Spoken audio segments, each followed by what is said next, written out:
have for us in critical thinking? Well, I'm going to tie into what we were talking about just a minute ago and talk about rational and reasoned thinking versus emotional reaction.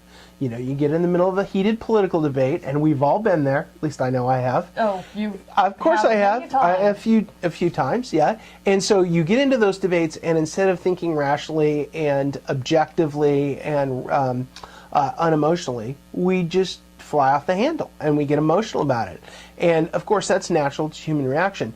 But the knee-jerk response, the emotional response, that's biased and you just asserting answers to problems that you really don't know the answer to.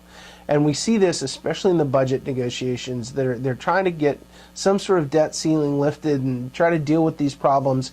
And I hear it all the time, people on television, the pundits, and I hear it, in my friends, and I hear it all kinds of places where they're just asserting answers. We'll just cut the budget, we'll just, raise taxes, blah, blah, blah, and you just want to do this, and it's all the emotion tied into the thinking that kills the discussion on finding a good answer. And so a couple of ways to get around this, to go beyond this, is look for evidence.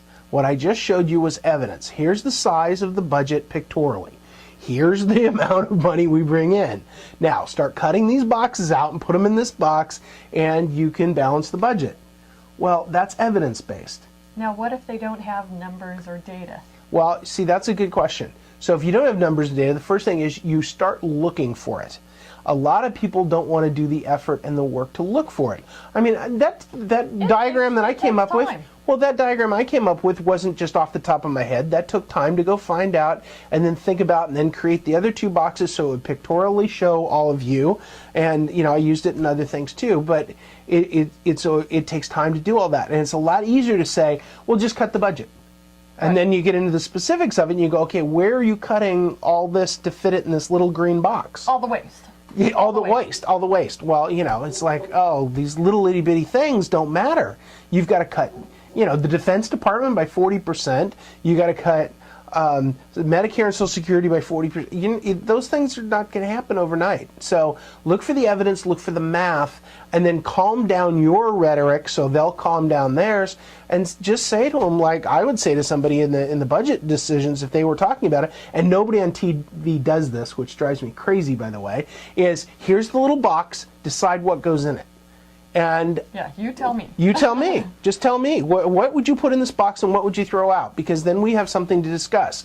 The rhetoric of kicking the can down the road, pushing the snowball down the hill, what's the other one? Extend and pretend. There's all these sayings out there that I can't stand, and I'm sure you're sick of too.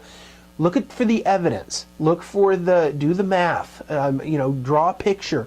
Do something that shows the problem rationally and objectively, not emotionally.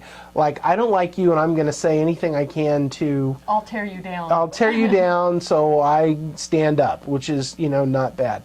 So the other thing is, remember, when even you've got your opinion, agreement isn't confirmation. It doesn't mean that you're right. So a lot of people hang out with people that agree with them all the time, and they feed off each other like, we're right. We're right? Oh, yeah, we're right. So you want to look for someone that disagrees with you? That's right, exactly. We've talked about this before. The only time you can learn something is from someone you disagree with. You can't learn anything from somebody you already agree with. That if you already agree with them, you can't learn anything. You can only look for that black swan. You're looking for the thing that is the outlier, that you don't quite grasp, that somebody says something, you go, wait a minute, why is that true? And then you can learn something. You can't learn something if you already know it and everybody agrees with you.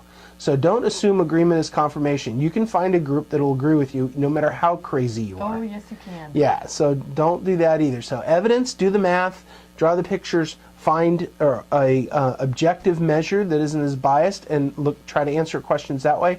And then don't assume just because somebody agrees with you that you're right, because that leads you down the wrong path. Right. No. So what's your takeaway? My takeaway is, when faced with an issue that matters, best not to jump to your own emotional answer too quickly. Search for evidence, look for data. Look at the issue from all sides and try to come to a reasoned conclusion. It may take a bit more effort, and it might not feel as good, but you'll find a better answer far more often.